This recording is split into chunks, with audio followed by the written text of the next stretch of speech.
यहाँ का विधान है जैसे कर्म करेगा वो दोनों भोगने पड़ेंगे, पुण्य भी पाप भी। ये भोग कर ही समाप्त होते हैं यहाँ पर।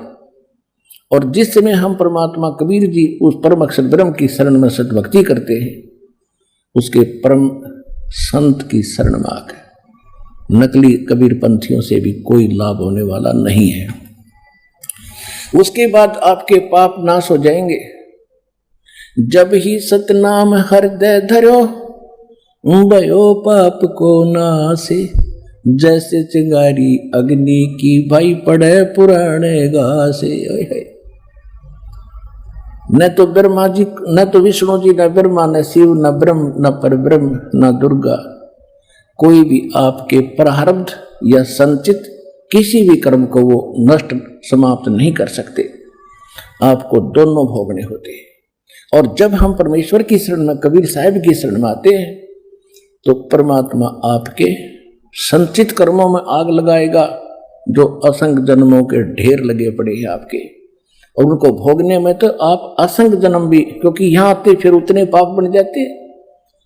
यहां पुण्य तो कोई बनता ही नहीं आपसे। पुण्य क्यों नहीं बनता, पहले ये कंसेप्ट क्लियर करते हैं। जब ही सतनाम हृदय धरो और भयो पाप को नासे, जैसे चिंगारी अग्नि की वही पड़ी पुराने घास। चाहे 1000 टन सूखा घास पड़ा हो, उसमें एक माचिस की सीख लगा दे, सारे को फूक कर सहा कर दे, क्योंकि तो व्यर्थ पड़ा था, अड़ंगा था, वो काम भी आण का नहीं था, दुख दे रहा था। और उसमें आग लगा दी, वो ढेर सारा जलकर राख बन गई थोड़ी सी, और फिर चली हवा आंधी, वो ग्राउंड भी साफ कर दिया। जैसे सूरज के आगे बदरा ऐसे कर्म छयारे, प्रेम की पवन करे चित मंजन जल को तेज नयारे। जैसे सूर्य के सामने बदल आ जाते हैं, बादल उसके वास्तविक प्रकाश को हम तक नहीं आने देते, वास्तविक लाभ हम प्राप्त नहीं कर रहे। और जब तेज हवा चलती है, बादलों को तितर बितर कर देती है, फिर सूर्य का प्रकाश और उष्णता हमें सीधी मिल रही होती है। इसी प्रकार आत्मा और परमात्मा के बीच में हमारे पाप कर्मों का एक बहुत बड़ा बादल छाए हुए हैं।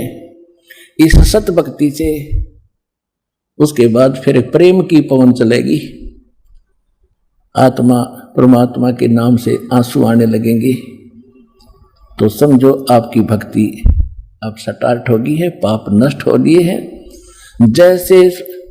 जैसे सूरज के आगे बदरा ऐसे कर्म छयारे, प्रेम की पवन करे चतुमंजन जल को तेज नयारे।